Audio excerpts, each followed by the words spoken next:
Bon, bonjour à tous et toutes. Donc, moi je suis Jean-Noël Baracha, je suis délégué aux formations professionnelles et technologiques de ce fameux nouveau lycée qui est implanté à Casères-sur-Garonne. Monsieur Philippe Rado est mon assistant. Voilà, cliqueur du jour. C'est un métier. Donc, le lycée de Casères, qui est sorti de terre à la rentrée dernière, je ne vais pas vous parler longuement du lycée et de toutes ses formations générales, puisque ce n'est pas votre lycée de secteur. Votre lycée de secteur étant le lycée Bagatelle, ici même à Saint-Gaudens. On va plutôt vous parler de ce qui fait, je dirais, la particularité du lycée Martin Malvy, c'est sa petite section d'enseignement professionnel. Petite qui, j'espère, deviendra plus grande dans les années futures. Vous allez comprendre pourquoi. Parce qu'elle est pour l'instant constituée que de 2 CAP. Deux formations de CAP, donc en 2 ans, qui sont plutôt atypiques, puisque nous sommes, je crois, le 5e lycée de France à proposer ces formations. Et ces formations sont autour de la céramique. Donc vous voyez des pièces qui ont été fabriquées là. Alors la céramique, qu'est-ce que c'est? Vous savez ce que c'est la céramique? Voilà, la céramique, pour faire des objets en céramique, on part d'un élément de base qui est la terre. Alors différents types de terre, argileuse ou moins argileuse, des grès, etc. Bon, moi je ne suis pas spécialiste, donc je ne vais pas trop rentrer dans le détail, sinon je vous dirai des bêtises. Et donc on a un CAP tournage en céramique et un second décoration en céramique. Alors pourquoi je vous ai dit section d'enseignement professionnel qu'on espère devenir petite, mais qu'on espère devenir un peu plus grande, c'est qu'on prévoit l'ouverture d'un 3e CAP, on espère à la rentrée 2022, qui s'intitulera Modèle et moule, qui consiste à fabriquer les moules en plâtre que vont utiliser les céramistes. Lorsque ce 3e CAP sera ouvert, bien, on aura la particularité d'être le seul établissement de France à proposer les 3 formations. Voilà. Pour 2022, ça c'est acté, on va dire, la décision est prise. On va ouvrir aussi un brevet des métiers d'art, toujours dans la céramique, qui se déroule en 2 années après le CAP. Si vous voulez, pour faire simple, le brevet de métier d'art, en termes de niveau de qualification, c'est équivalent au bac professionnel que vous connaissez, sauf que au lieu de se préparer en 3 ans après la 3e, il se prépare en 2 ans après avoir déjà fait un CAP.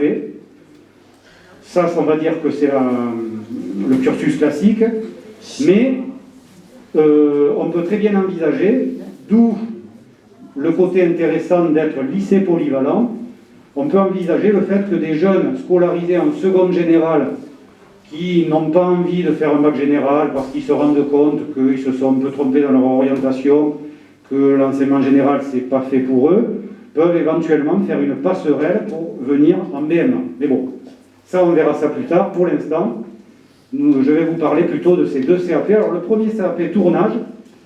Tournage, pourquoi? Parce que une des activités, un des gestes, je dirais, essentiels permettant de fabriquer ce type d'objet, c'est le tournage qui consiste à mettre de la terre crue sur un tour. Vous en verrez, je crois, à la fin du diapo, qui est commandé avec le pied c'est un moteur électrique, et ça va permettre au tourneur de façonner sa pièce. D'accord? Tu peux avancer s'il te plaît. Voilà. Alors, les objectifs: maîtriser les techniques du tournage, mais aussi du modelage, du moulage, du calibrage. Alors tout ça, c'est du vocabulaire technique, comme dans toutes les filières, propre à cette formation, puisque, effectivement, le tournage, on va dire que c'est le geste principal, mais il n'y a pas que celui-là. Comme je vous l'ai dit tout à l'heure, on peut aussi utiliser des moules qui sont, pour ce type d'objet art de la table, en plâtre. Pourquoi? Parce que le plâtre a pour particularité d'absorber l'humidité de la terre. Et ensuite, on démoule avant de mettre l'objet à la cuisson. Ben oui, parce que la cuisson, c'est aussi, on va dire, quelque chose qui est fondamental. Donc on dispose au lycée d'une salle de cuisson avec des fours à gaz, fours électriques, qui vont permettre donc de cuire ces pièces pour qu'elles soient terminées. Et on a des températures de cuisson très élevées qui s'élèvent à plus de 1000 degrés. Il faut respecter une courbe de cuisson, la programmer. C'est pour ça que il est important, même en CAP, de faire un petit peu de maths. J'ai entendu le collègue tout à l'heure qui parlait de l'importance des maths. Voilà, des maths. Alors c'est des maths adaptées, il ne faut pas s'affoler. Ce n'est pas les mêmes maths que l'on va faire au lycée général, mais ce sont des maths quand même. Voilà.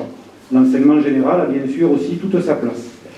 Ce que l'on va voir dans les contenus, ben voilà, le programme, pour moitié à peu près, il y a environ 33 heures de cours par semaine. La moitié, c'est de l'enseignement pro, donc des travaux d'atelier. Aussi, il y a une partie théorique, comme dans, je dirais, sur toutes les formations professionnelles. Dans l'enseignement professionnel, puisque il faut s'approprier des notions en technologie. Il y a aussi des arts appliqués qui font partie de l'enseignement professionnel. Alors là, je ne parle pas d'art plastique, mais d'art appliqué. D'accord ? Ça veut dire que c'est appliqué à la pratique professionnelle. D'accord ? Donc ça, vous allez le trouver dans n'importe quel CAP ou Bac Pro, sauf que là, les arts appliqués ont une importance particulière puisqu'on est sur des métiers d'art. D'accord ? Alors un métier d'art, qu'est-ce que métier d'art ? Rapidement, c'est pas forcément, c'est pas de l'art au sens où on peut l'entendre, c'est pas une œuvre d'art. C'est la fabrication d'un objet qui a une utilité, par exemple un vase, une tasse, d'accord ? On va s'en servir dans la vie courante, mais sur lequel il y a un fort aspect design, esthétique. C'est pour ça que lorsqu'on se dirige vers ces métiers-là, il faut quand même avoir une fibre un peu artistique, être minutieux, aimer avoir des appétences pour le dessin. Ouais, vous voyez ce que je veux dire. Donc, pour moitié enseignement pro et l'autre moitié de l'enseignement général, comme je vous ai dit, des mathématiques, sciences, parce qu'en enseignement pro, c'est le même professeur qui enseigne les mathématiques et les sciences. Du français et de l'histoire-géographie, c'est le même enseignant qui fait l'histoire et le français. De l'EPS, comme vous avez pu connaître au collège. Et voilà. Et ça, c'est une nouveauté, enfin une nouveauté qui a maintenant 2 ans, dans le cadre de la transformation de la voie professionnelle, qui a été réformée récemment.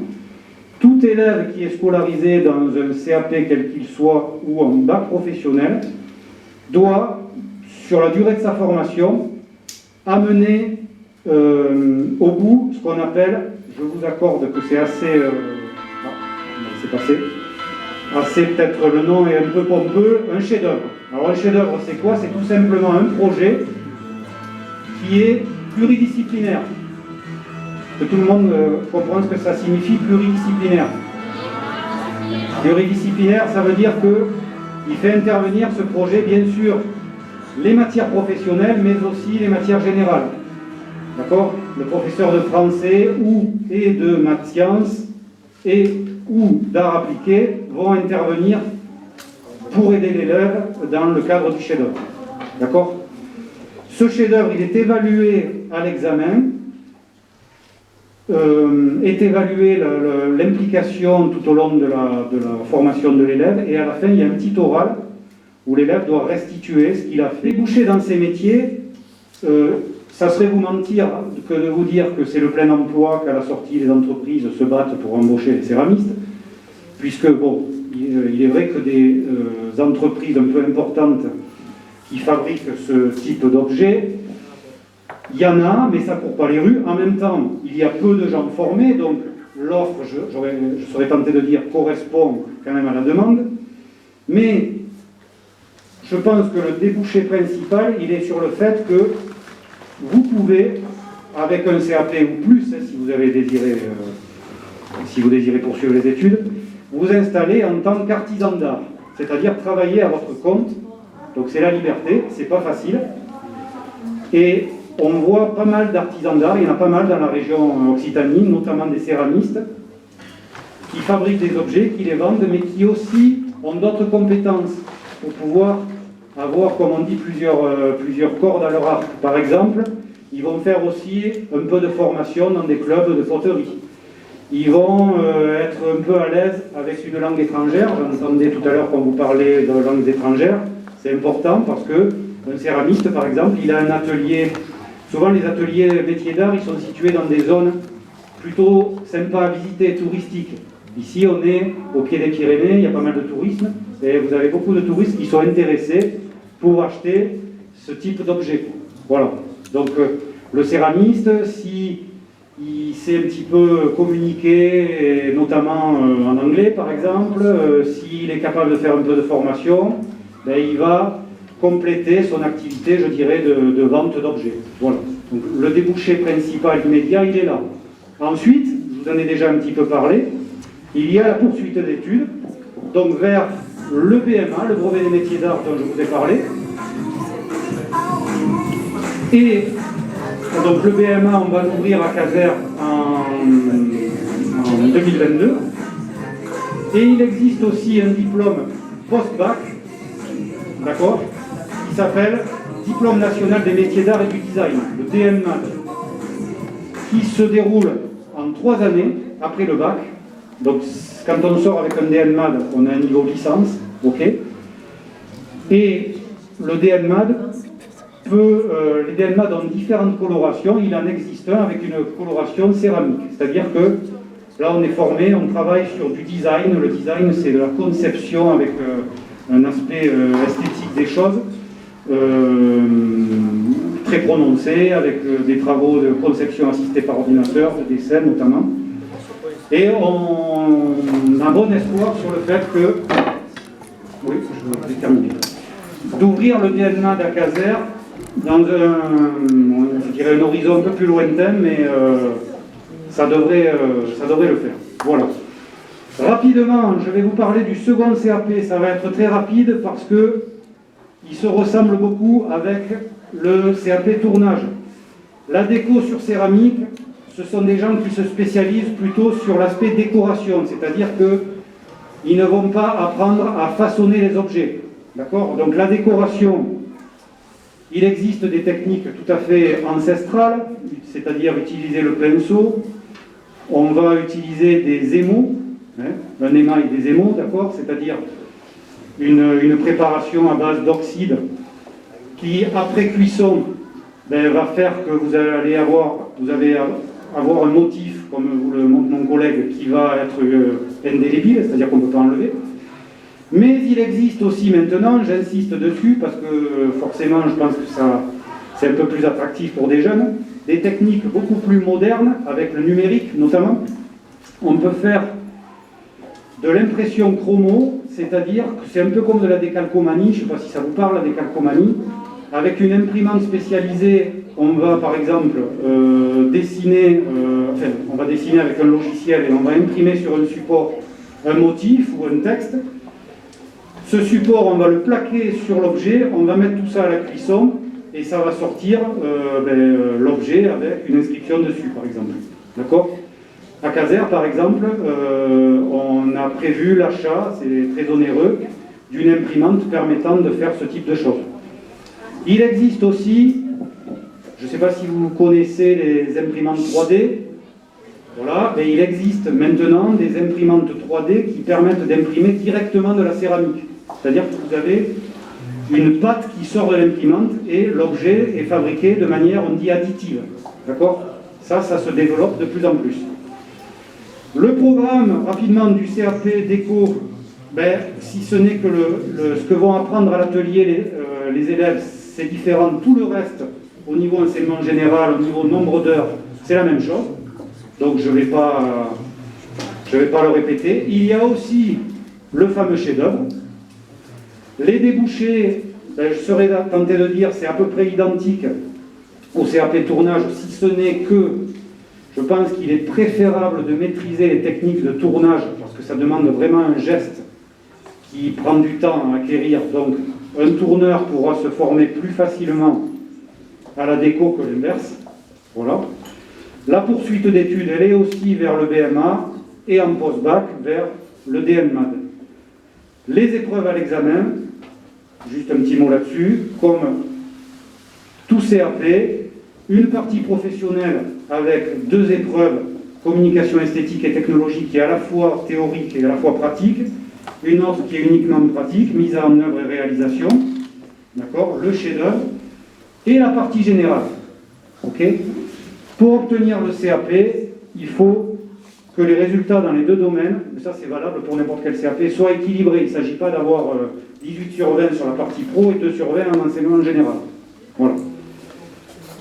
Je crois que j'ai fait le tour. Dernière diapo, vous avez un petit aperçu, bon, ceux qui sont au fond, je ne sais pas si vous voyez bien, du hall d'entrée du lycée Malvy. Voilà, c'est spacieux, c'est lumineux, c'est plutôt sympa, c'est tout neuf.